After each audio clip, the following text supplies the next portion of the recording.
Hello everyone! Welcome back again to my channel, Yamhem Educamix TV 25. Please don't forget to like and subscribe. Thank you so much! So now we're going to tackle about the Commonwealth of the Philippines. After the Filipinos lost the war to the Americans in 1901, they did not really stop fighting for independence. Although their military leaders surrendered, the Filipinos carried on the fight for freedom in three ways. First, the theater and literature. Second, peasant revolts and the Communist Party of the Philippines. And lastly, the peaceful pressure by the Filipino politicians ending in the establishment of the Commonwealth of the Philippines in 1935. Freedom of theater and literature.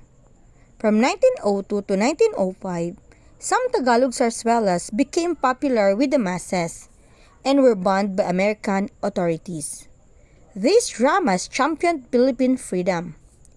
Example of these plays were Tanikalang Ginto by Juan Abad and Kahapon Ngayon at Bukas by Aurelio Tolentino.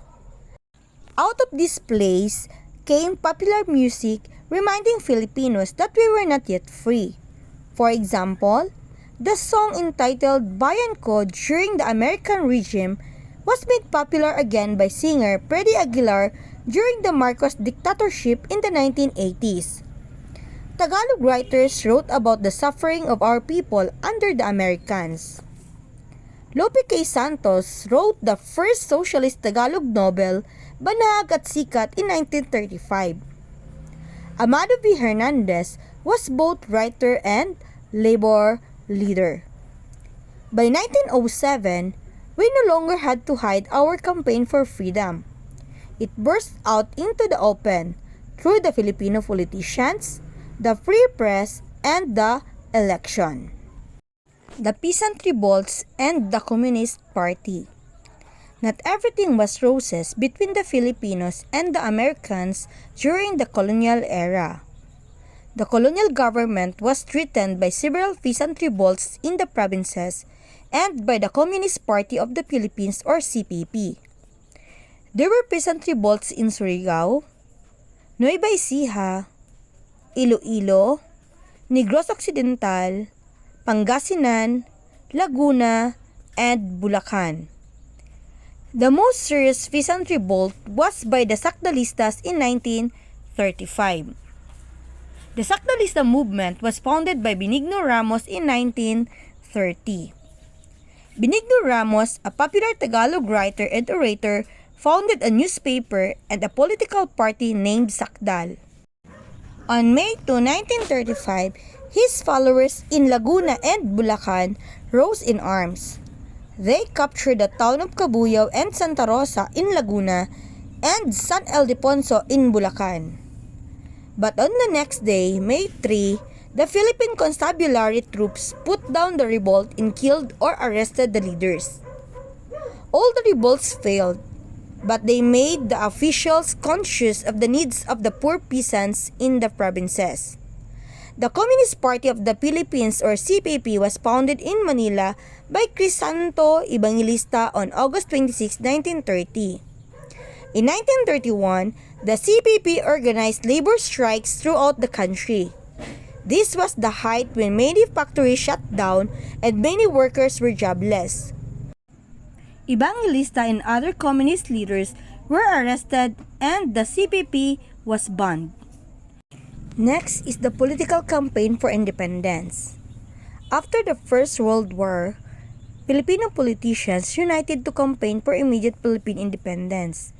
They sent different independence missions to the United States from 1919 to 1935 in the hope of urging the American Congress to grant independence to the Philippines. In 1932, the American Congress passed the hair hose cutting law. It was the first Philippine independence law passed by the United States. The law was passed after the 1931 Osrox mission of Senator Sergio Osmeña and House Speaker Manuel L. But the HHC law did not push through. Osmeña and Quezon quarreled over it in the Philippine legislature. This was the great political debate between the antis or Filipino politicians not favor of the HHC law led by Senate President Quezon, and the pros or Filipino politicians in favor of the HHC law led by Osmeña and Rojas. It split the ruling Nacionalista Party. The HHC law was rejected by the Philippine legislature on October 17, 1933. In 1934, the American Congress passed a better independence law at the Tidings-McDuffie Law provided that the Philippines would be independent in 10 years' time. A transition government run by Filipinos would be established. This was the Commonwealth of the Philippines. The 1935 Philippine Constitution. To prepare for independence and the Commonwealth, Filipinos wrote a new constitution. On July 10, 1934, 202 delegates were elected to a constitutional convention. The convention delegates met for the first time at the Philippine legislature on July 30, 1934. Claro M. Recto was elected as convention president. The delegates began to draft the new constitution. On February 8, 1935, the new constitution was approved by the majority of the delegates. But the Filipino Constitution had to be approved by the United States because we were still a colony then. So, on March 23, 1935, President Franklin D. Roosevelt signed the Constitution. The 1935 Philippine Constitution was also ratified by the Filipino people in a plebiscite on May 4, 1935. The Constitution served the Commonwealth of the Philippines and the Third Republic. Next is the Commonwealth of the Philippines. The first national election in the Philippines was held on September 17, 1935. At stake were the offices of President and the Vice President of the new Commonwealth of the Philippines and members of the National Assembly, the new lawmaking body.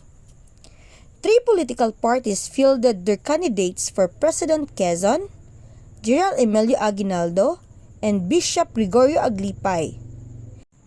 Quezon and Osmeña ended their political feud and ran for President and Vice President under the coalition or Nacionalista Party.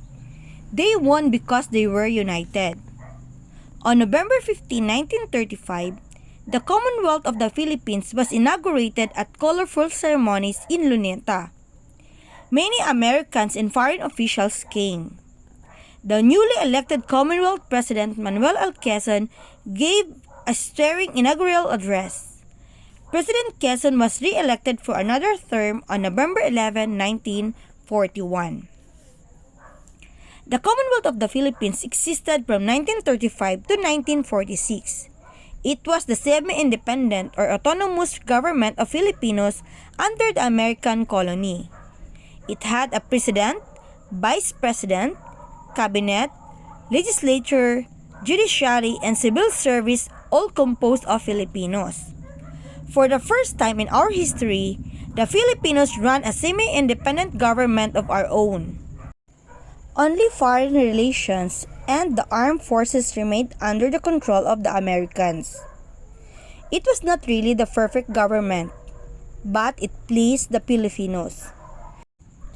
As President Quezon once said, "I would rather have a government run like hell by Filipinos than a government run like heaven by Americans."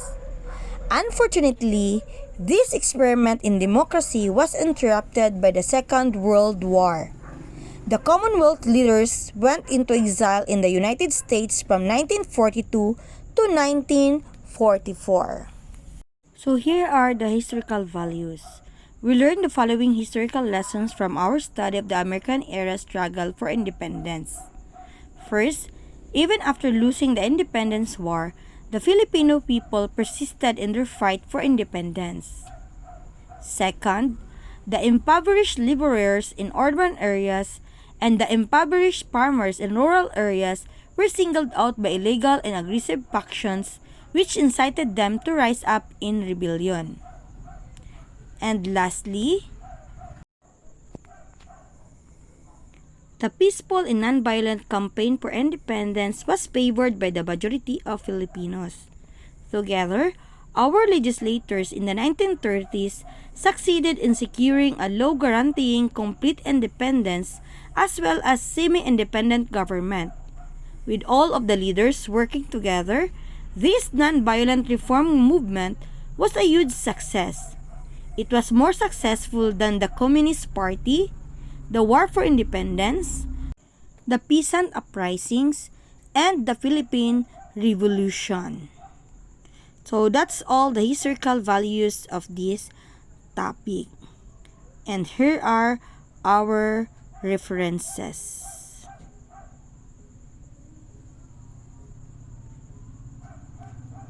Thank you so much.